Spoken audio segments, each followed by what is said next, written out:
Bom, que nós vamos falar depois, na sequência do programa, sobre acordos coletivos, enfim, as subsedes, né? Essas decisões que são tomadas em reuniões e, normalmente, no sentido muito coletivo, também com a participação do empregador, que eu acho que é muito importante, né?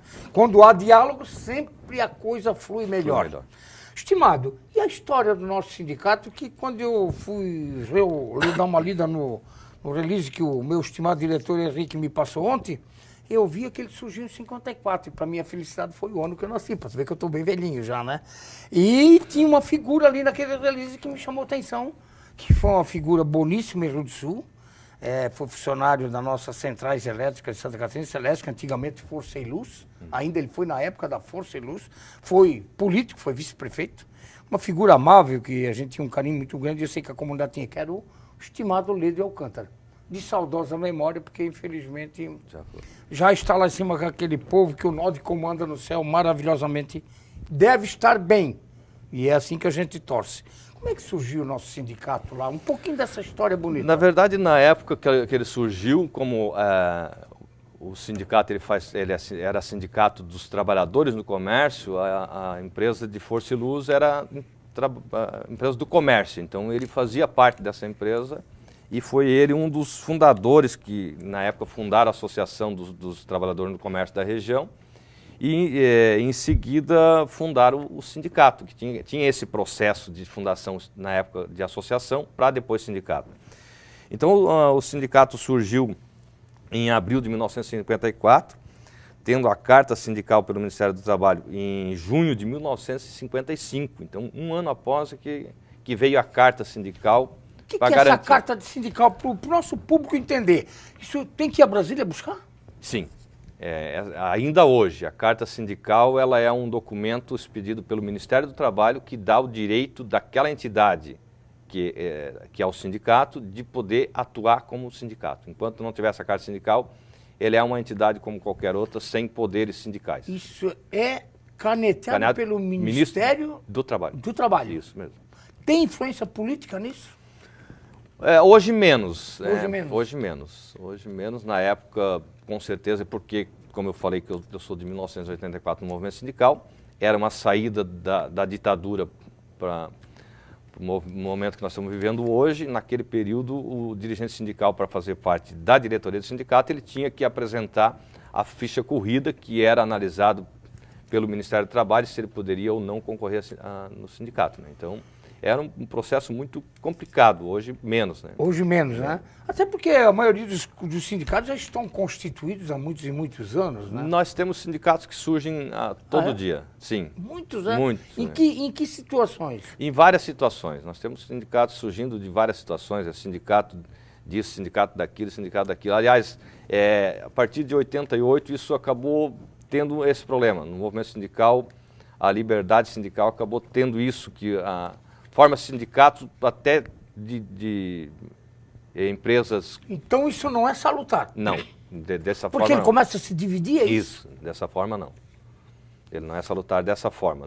Apesar de nós pregar a liberdade sindical, mas a fundação de sindicato em qualquer momento, qualquer empresa, tem sindicato por empresa hoje no Brasil.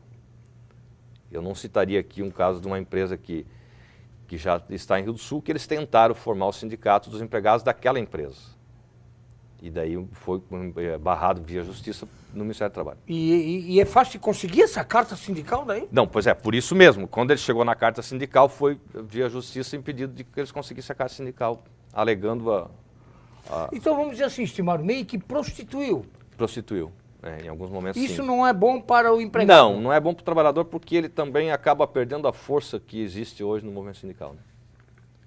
O sindicato tem que ter um grau de atuação com a categoria que entende o que é um sindicato, e é isso que nós temos tentado fazer cada vez mais, a categoria enxergar o sindicato e entender... Ele tem que estar encorpado, né? Ele tem que estar incorporado. Claro, e quando ele começa a dividir, ele perde um pouco desse exatamente. sustentáculo nele. Nós temos esse problema. Nós tentamos barrar sindicatos de empregados em cooperativas do Brasil.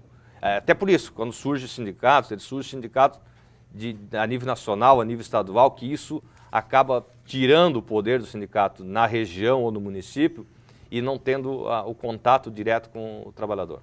que é isso que nós temos aqui. Nós temos esse contato aqui com o trabalhador, com o sindicato do patronal que representa os patrões, que negocia. E isso é onde facilita esse trabalho. Estimado, em 77, o que está lá no release, essa base territorial ela foi estendida. Quer dizer, ela saiu de Rio do Sul, vamos dizer assim, abrangeu várias cidades do Alto Vale?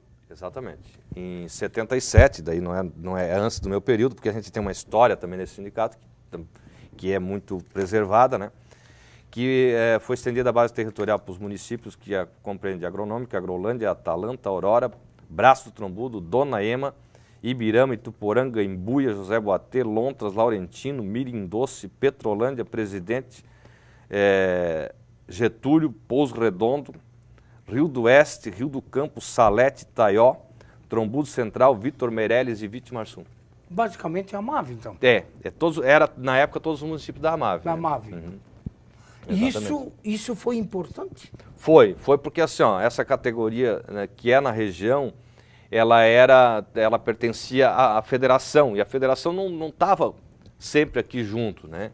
Então a decisão foi em cima disso, de que esse pedaço da região ficasse com o Sindicato de Rio do Sul, para que ele tivesse mais poder de estar negociando, mais próximo ao trabalhador para poder negociar. E depois tu vai perceber isso no passar do programa, que nós temos, por que hoje é importante que essa região faz parte do sindicato. Estimado, o que nós temos hoje de trabalhadores no nosso comércio a nível de Rio do Sul e Alto Vale? Nós temos na região... A nível o quê? De 1.000, 2.000, 3.000 funcionários? Nós temos na região hoje 4.800 trabalhadores basicamente 5.000 registrados no comércio. Basicamente, registrados no comércio? Porque existe ainda, nós estamos numa região muito de parentesco, onde trabalha, existe um comércio familiar. Familiar? Empresas família. Rio do Sul não tem mais isso, mas a região, os municípios pequenos têm muito isso. Aí eles não estão fichados na carteirinha do trabalho, CLT lá. Então nós temos hoje em torno de 5.000 trabalhadores registrados. Porque daí a empresa pertence à família eles consideram isso, né? E não temos a carteira de trabalho, é isso? Acaba chegando no futuro eles tendo problema com isso porque não pagou previdência, não se aposenta, e nós hoje no sindicato recebemos muita gente do passado tentando resolver isso, né? Isso é ruim. Nós temos 4.800 trabalhadores no comércio, aproximadamente 5.000, e temos hoje 1.200 associados no sindicato da região. Então quer dizer que nem todos esses comerciários são filiados ao sindicato. Não. Desses, vamos dizer, 5.000, tem 1.200 que são filiados. São filiados. Que pagam uma mensalidade. Exatamente. Pagam Esses, mensalidade. o que tem de direito? Você vai responder depois do nosso intervalo? Tá certo. Isso é uma coisa importante. Qual é a diferenciação do cara ser filiado e de não ser filiado? Já no retorno.